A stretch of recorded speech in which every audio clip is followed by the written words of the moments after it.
If that's the last you think we've seen with Cody Miller, guess again. There's a very long story to that. So yeah, the GDQ run was bad. Cody Miller had spliced his full game runs. He claims they never sent him the money. I don't believe him.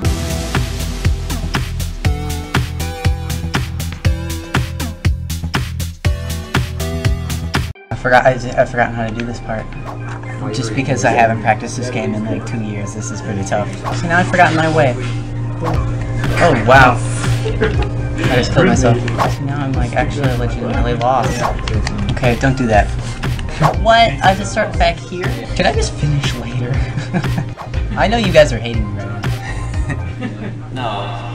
Here at Rocket Sloth, we absolutely love the older Halo games, and one thing that we've always enjoyed doing is going back and playing through the campaigns in a way that maybe we hadn't done, in a way that is different than how you are maybe expected to play through the game. But what happens when a renowned member of the community isn't who he says he really is? What happens when discoveries come out that makes you second guess the perception of a community icon? This story is absolutely wild, and we'll get more into that in a second, but one thing that a lot of speedrunners and Halo players run into when they're playing long marathon sessions is that they might find it difficult to find healthy food that's quick and easy to prep that also tastes really good, and that's where our sponsor for today's video, Vite Ramen, comes in. And Vite Ramen is literally known for having a great reputation in the gaming community. They've done some really awesome things lately. Their ramen is healthy and it tastes great. What more is there to say here? Right now, when you order a bundle, you get $25 of free stuff included in your bundle. And seriously, 2022 is a big year for Vite Ramen. They're becoming really popular and everything's in really high demand, so you might notice in the store some things are between limited quantities and some made to order status, so you definitely want to jump on and get your orders placed as soon as possible so you can be eating this great ramen quickly too. There's definitely something special about going back and playing a game that you love in a way that's maybe different from the way the game was maybe originally intended for players to play. And I think that same sentiment is shared with a lot of people in the Halo community, as even then, all these years later, there are a ton of Halo fans still around. But one thing we really like to look back at is the time period when Halo Mania was really at its all-time highest, in the mid to late 2000s, where a lot of the core community members that are still around today first started talking about their love for Halo, where they shared their own experiences in Halo Online, and just jump into the Halo discussion the same way that a lot of us talk about Halo to this day. When we look at the speedrunning community within Halo, a lot has happened over the course of all of these years since Halo's initial debut in 2001. And while many popular speedrunners in the Halo community have come and gone over the years, and some to this day are still active members in the Halo community, one story that is incredibly interesting that is almost lost to time. During the earliest years of the Halo speedrunning community, one Halo speedrunner managed to gain notable attention for his skill level in Halo. Not only was this player capturing records, was being mentioned in publications, and even for a while was in charge of an entire Halo speedrunning community, during the mid to late 2000s, this speedrunner was becoming a really big deal, and his name was Cody Miller. Cody Miller was a Halo runner who quickly became a prominent voice in the speedrunning community. Not only was he recorded in the Guinness Book of World Records for completing Halo 2 on legendary difficulty without dying, but he also periodically was at the top of online rankings for fastest completion times on various levels throughout the Halo franchise. Over the years, he would manage to snag multiple records in the Halo community, and while he already had the smaller community's attention for being a good speedrunner, he would soon gain more attention from the greater speedrunning community, but not for the reasons you think a normal speedrunner typically would. Before we can fully dive into the story of Cody Miller, we have to understand what led up to his inevitable downfall. We need to understand what the speedrunning community looked like back at the very beginning, so we need to go all the way back to the very start of Halo speedrunning. Now, when it comes to tracking your times playing a first-person shooter, this was something that already had been around for years with games like Doom and GoldenEye and Perfect Dark. And likely, when Halo Combat Evolved first launched in 2001, people probably started tracking their times for their own personal bests and whatnot right away. However, it is really interesting if you dive into the old archived discussion boards that are still available today and see where some of these discussions about Halo being done in a faster manner first started to pop up. Matter of fact, we can track the birth of the speedrunning community in Halo all the way back to a single post in 2002, approximately 1 year after Combat Evolved initially came out. In this post, user Astro the Space Duck posted about the prospect of recording speedrunning times and wanting to see if anyone else in the community had done speedruns as well. This ended up sparking a big discussion in the Halo Bungie forums back in the day, where players were talking about their experiences trying to get quick times on various levels. Now, mind you, this was 2002, and website bandwidth was definitely much more limited back then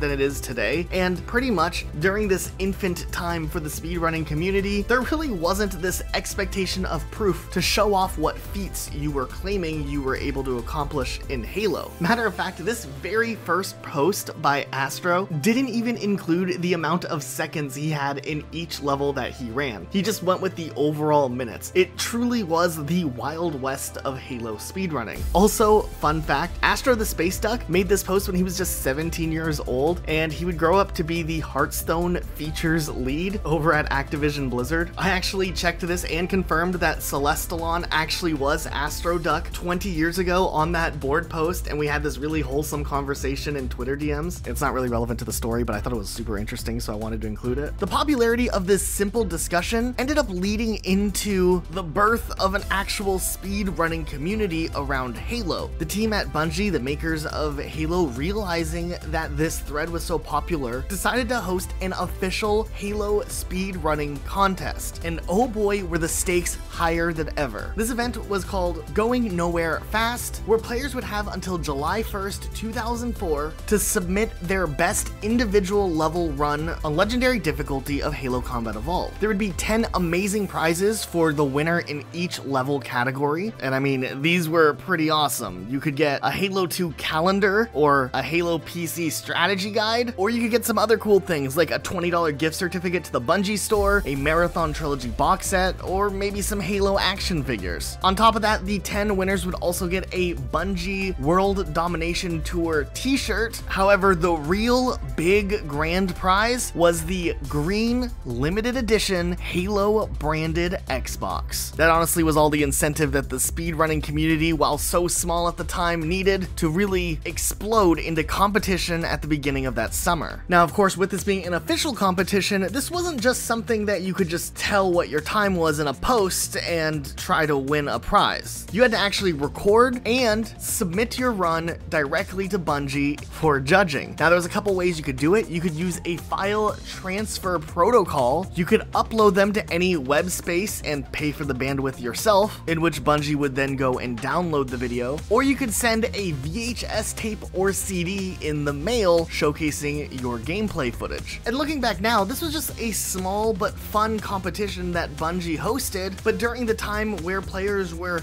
competing and trying to get their best and fastest time possible, these players were online communicating their different strategies and talking about which tricks they were using to try to get a leg up on the competition. This was during the time that some of the earliest speedrunning tricks were widely shared online to some capacity. The assault on the control room skip, you know, the big popular bridge fall, was discovered around this time, and it was groundbreaking for Halo fans. And with the submission cutoff date in July, it would be a couple of months before the results were posted online and the winners were revealed. And honestly, the leaderboards were incredibly impressive. On Pillar of Autumn, Condorman ended up winning with a 6-minute 8-second time. Halo was won by GWD PTO with 15:29, and then Truth and Reconciliation was completed with the fastest time of 24 minutes and 21 seconds by Cody Miller. Goat Rope would snag the winning time of Silent Cartographer with 4 minutes and 18 seconds. Actually, as I was fact-checking all of this with Goat Rope himself, who 18 years later still has access to his same emails and screenshots of all of these things as they were going down, didn't actually get the Halo PC strategy guide, because as it turned out, he already had a PC strategy guide, and apparently through the competition, he won 2 PC strategy guides. So when he reached out to Bungie, Louis Wu ended up hooking him up with some other cool Bungie swag, like a sealed copy of Myth 2, but he did in fact get his Bungie t-shirt, which was really important. Assault on the Control Room went to Sean O'Rell with his 6-minute 53-second time. Guilty Spark went to Tristan with a 7:41 time, and then the library, once again, was snagged by Cody Miller, this time with a 20-minute 57-second run. Taylor Jones would snag 2 Betrayals with a 25:03 time, and Goat Rope once again came in on keys, scoring a 13-minute and 18-second time. And lastly, Trevor Fitch ended up winning the Maw with an 11-minute 8-second run, which apparently was so impressive, it ended up winning him the grand prize limited edition Xbox. And while Cody Miller didn't end up taking the grand prize limited edition Halo Xbox, he did end up getting the Marathon Trilogy box set from Bungie. So what was next? With the speedrunning competition finally at an end, there still was so much excitement in the air with what was seen as such a fun little competition. The community itself, exchanging strategies and sharing stories, didn't really want it just to end there after the competition came to a close. So speedrunner Goat Rope came up with the idea to build a website that would allow for speedrunners to share their ideas and talk about their Halo speedruns, and also maintain an active leaderboard for the Halo speedrunning community. And pretty much from there, High Speed Halo was born. A lot of the 75 or so contestants that participated in the speedrunning contest by Bungie ended up becoming active members on this new website. But in the larger speedrunning community, beyond just Halo fans, Halo itself struggled a bit to be taken seriously. There was a push from various different Halo speedrunners to get included in the Speed Demos Archive community, a website that was mostly known for its PC shooter speedruns like Quake and for various Nintendo titles. According to an article from .esports, during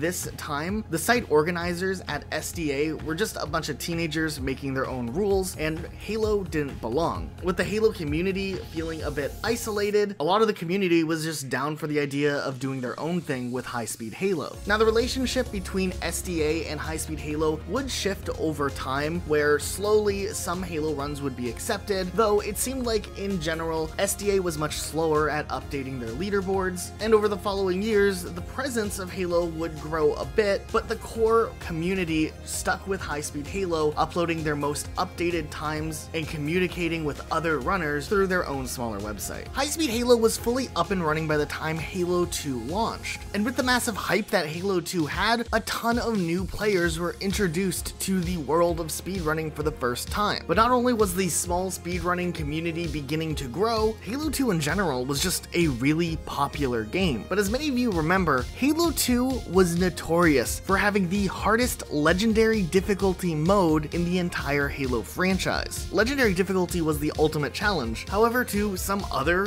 players, playing through on Legendary wasn't so much the challenge as testing the limits as to what a player can possibly do in a game like Halo 2 was really what these players were looking for. A few months after the launch of Halo 2, Twin Galaxies, a organization that was known for recognizing achievements within video games, posted a $150 bounty for any player that could complete all of Halo 2 on Legendary difficulty without dying. Yeah, no, those Jackal snipers aren't gonna let that happen. No, but in all reality, this challenge was seriously deemed impossible by the community in the first couple of days that the bounty had been posted. But I mean, with a whopping $150 on the line, some players couldn't help but to wonder if maybe there was a strategy or a specific running route that could result in completing Halo 2 Legendary completely deathless. And as more time progressed without a lot of activity on this bounty, Twin Galaxies even raised the bounty to $250 if someone could manage to pull off this run. And this is where the man, the myth, the legend, Cody Miller stepped up to the plate. On August 28th, 2005 at 12:27 a.m., Cody Miller posted on the HaloBungie.org forum that he managed to complete the Twin Galaxies bounty. And he did an entire write-up on the process of his Halo 2 Legendary Deathless run, which apparently took him 3 hours and 28 minutes. Now, of course, in a time where bandwidth was still limited, Miller opted for sending Twin Galaxies a VHS recording of his run, and even said in his post that he wasn't sure how many people would want to watch a 3.5-hour video of so-so quality recorded onto a VHS tape, so he decided to do a write-up instead. And if anybody would use that to beat his time, he would cry. Now, of course, this write-up is really interesting to read all of these years later. He mostly says, memorize the location of every single Jackal sniper and figure out how to either circumvent or easily neutralize them.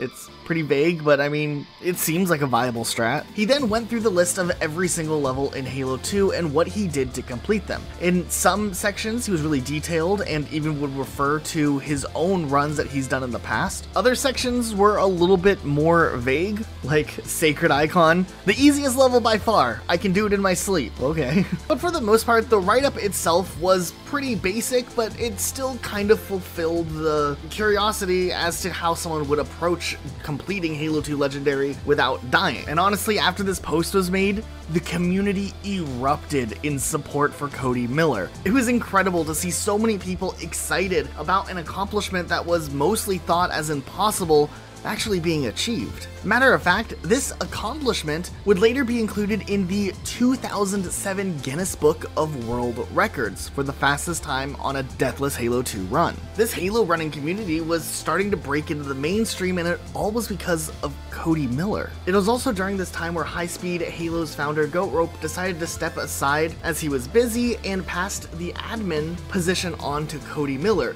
who would be the admin of High Speed Halo for a time before passing it on to another member, who would then pass it on to another member afterwards. Guinness Book of World Records would also acknowledge the Halo community again in 2008's Gamer Edition of World Records. And interestingly enough, because Guinness had a partnership with Twin Galaxies, and Twin Galaxies covered all sorts of video games from various different communities, they actually pulled all of the Halo times from SDA's website instead of High Speed Halo. So by the time that all of the times were posted and published in Guinness Book of World Records Gamer Edition 2008, all 10 of the times published were already beaten on High Speed Halo. But amongst some of those published times, Cody Miller pops up again.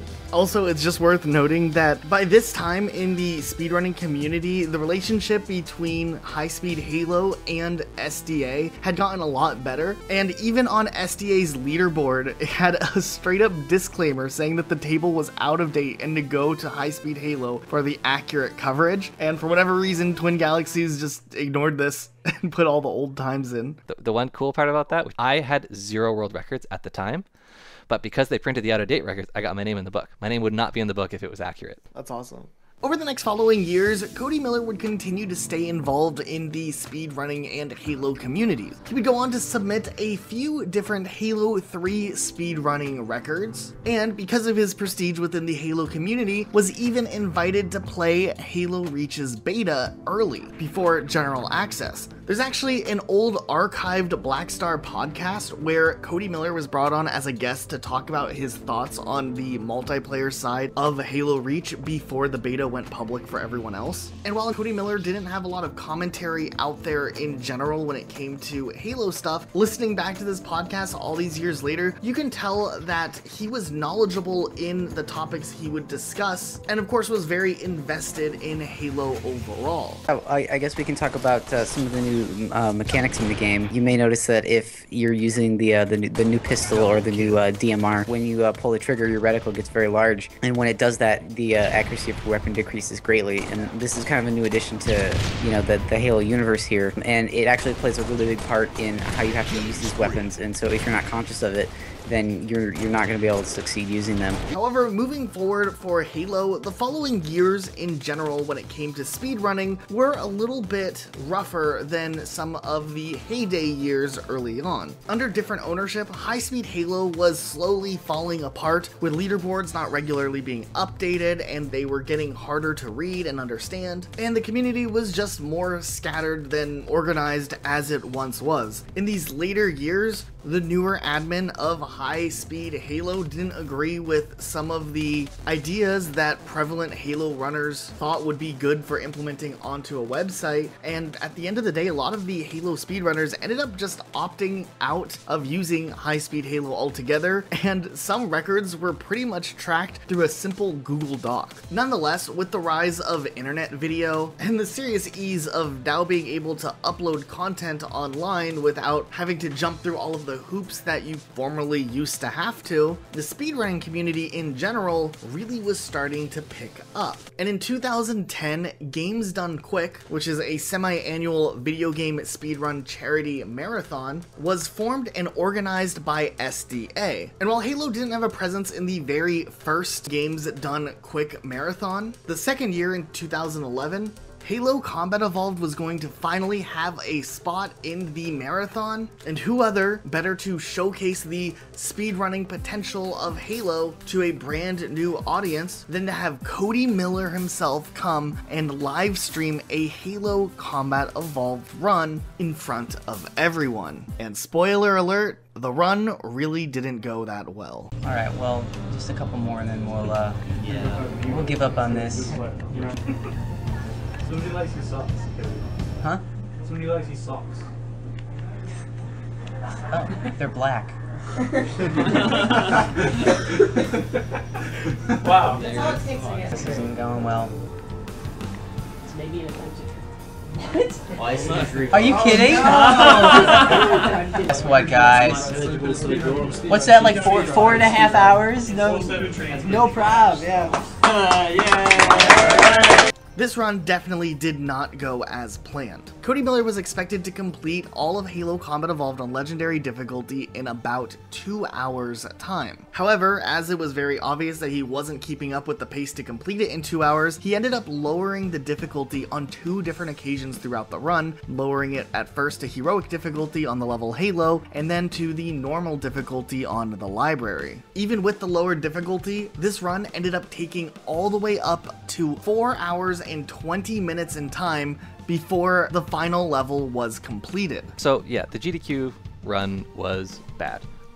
Halo Legendary is really, really hard. It just is hard. And it looks easy when you're watching a speedrun, but it's just really hard.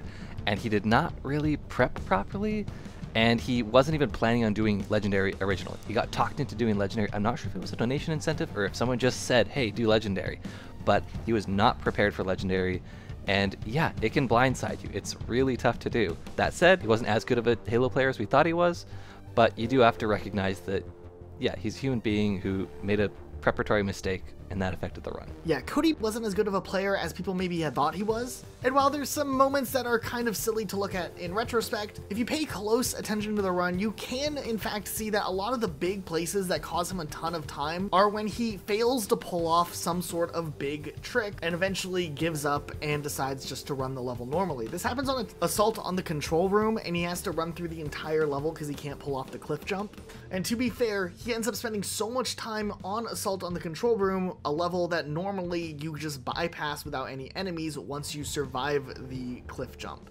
Now multiply this happening in many different instances, and you can see how this run very quickly became exponentially longer than it had to. Still, he's supposed to be a speedrunner, and the 420 time is way over what a speedrunner should normally get. Matter of fact, we had our friend Dim, who plays a lot of Halo but isn't a speedrunner, run through Halo Combat Evolved Legendary just to see what time he would get if he was pushing himself and rushing through it. And his Legendary time was around 3 hours and 20 minutes. And Dim isn't a speedrunner, he just likes Halo. So yeah, 4 hours and 20 minutes on an allotted 2-hour time window does seem a bit excessive. This ended up becoming a major meme in the Halo speedrunning community. However, despite the fact that this run didn't go well, nobody was suspicious that Cody Miller would ever cheat in a Halo speedrun. Also, it's worth noting that back in the earlier years of these marathons, they were definitely set up in a much more casual setting than what you may recognize from GDQ nowadays. Obviously, there's an allotted time window,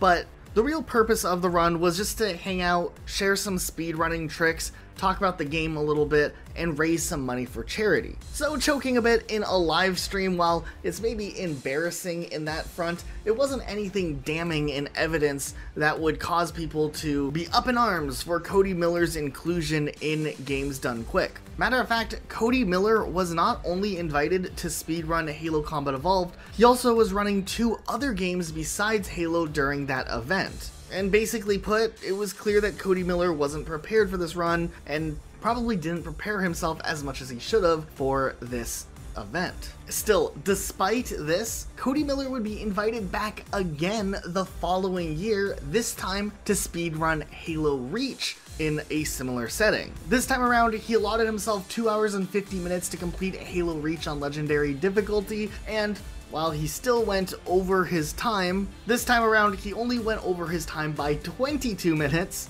which still kind of a little bit, but it wasn't nearly as bad as the 4.5 hour run he had the year before. Still, looking through the Halo Reach speedrun, there were a lot of very basic things that probably could have been avoided had Cody Miller spent more time preparing himself for the run. There were still just a few goofy moments along the way. Nonetheless, there was no denying that Cody Miller was familiar with speedruns, and with his track record in the community, and of course, even his commentary showed that he knew a lot about Halo and what speedrunners did. Looking back at the context that we know now about Cody Miller, yeah, it's a little bit suspicious how he struggled along so much in these 2 Halo games the first time he's ever put into a live setting, but for the most part, the community was still really willing to give him the benefit of the doubt. Moving forward in time, the Halo speedrunning community really needed to have an overhaul in how and where they were keeping records of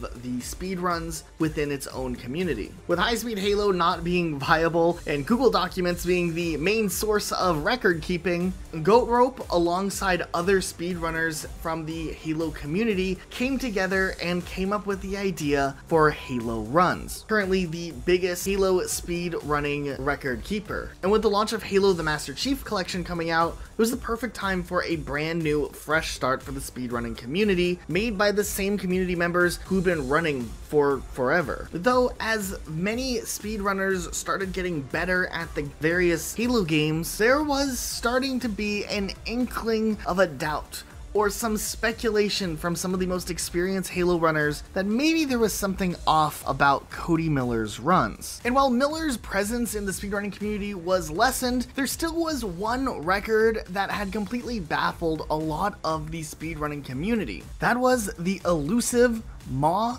915. All the way back in 2004, a co-op strategy on the Maw was discovered where if one player bumped through the ceiling of the level and stood in a specific place and then the other player walked ahead rendering the rest of the level, the out-of-bounds player could then drop back in the map, bypassing the entire bridge section of the level. However, in 2005, Cody Miller became the first ever player to pull off a single player version of this trick.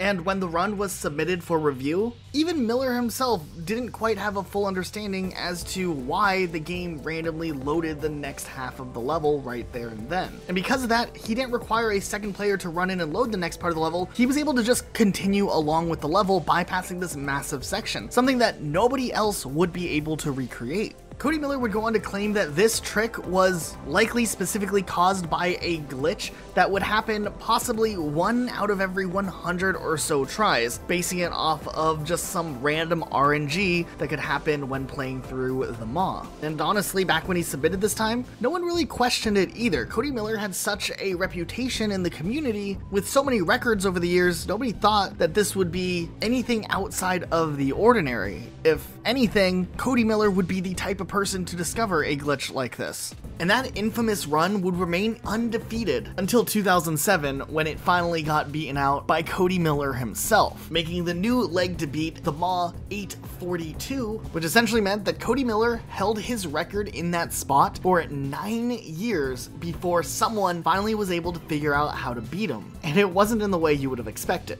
Well, as it turned out, one runner did manage to beat Cody Miller's score, a speedrunner known as Khan, who managed to break Cody Miller's record after 9 years. However, after all of that, he didn't even use the same trick that Cody Miller did. He just was able to beat the level faster by playing through the regular strategy everyone else was able to do, just faster. This guy was incredible. Nonetheless, he got the time all the way down to 8 minutes and 22 seconds, which marked the last record that Cody Miller still had all these years later. And Cody Miller even would make a post congratulating Khan on his run. He mentioned that he had retired from speedrunning mostly, and tipped the hat to Khan and the rest of the Halo Runs community. However, some fans still couldn't give up the idea or the prospect of the trick that Cody Miller once did to make the Maw seem like an impossible level to get a record on for years. For a while, the Halo Runs community had been working on a potential new trick that could be groundbreaking if it was actually figured out, whereby either angling your character in a specific way and sidestepping, or using things like a shotgun, players could offset their camera from their Spartan themselves, which could potentially be used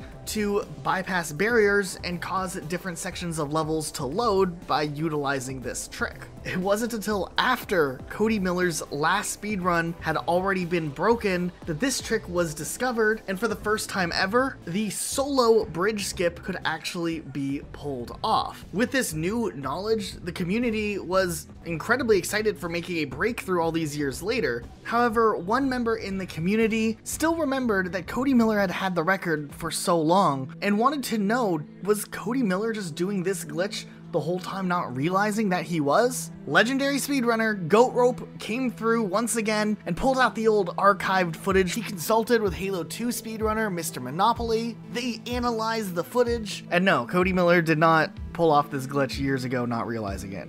He just spliced his footage. To actually set up the trick and use it in this section correctly, it takes a couple of seconds of lining things up and very precisely moving your Spartan until the level loads in. In Cody Miller's original run, it's just loaded in an instant. Actually, if you took a closer look, as Goat Rope did, despite the fact that this was on some really low resolution from old capture hardware, if you pay just close enough attention to the little radar in the corner, you can just barely notice the exact moment that the footage was spliced together. Incredible. After 8 years, it was finally revealed that Cody Miller himself had cheated on his speedrun. The leading theory as to how he pulled this off was once he glitched into that section, he got a checkpoint, dropped back into the map, loaded into the next section of the level, then reverted back to the last checkpoint so that he was in the now loaded area. This would have taken way too long to be viable in a speedrun,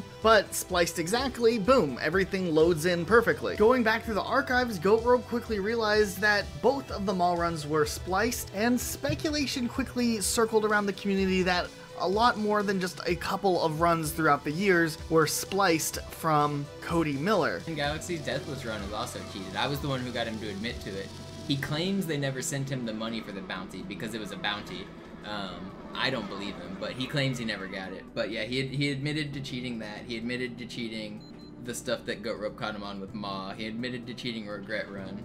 I think he even admitted his Risk of Rain run was cheated, which was like a completely different game. That, with also the super awkward run that he had in the public format with Halo Combat Evolved, a picture definitely quickly became painted that Cody Miller probably wasn't the skillful speedrunner that a lot of people once thought he was. While this, of course, was happening in 2014 in a weird era before Discord servers became a regular place, Cody Miller was confronted on Facebook chat and Skype group chats of all places. If that doesn't throw you back to 2014, I don't know what else will. And what essentially ended up following was weeks of back and forth conversations of Cody Miller swearing up and down that he did not cheat on any of the runs. But I mean, the evidence was specifically there. And there were other runs that were also brought up into question. And ultimately, Cody Miller would confess that he did in fact splice his Halo Maw runs. There would also be various other runs that would be brought up into question, along with even some runs from other games, though the evidence as to what out there is real or fake is still pretty inconclusive.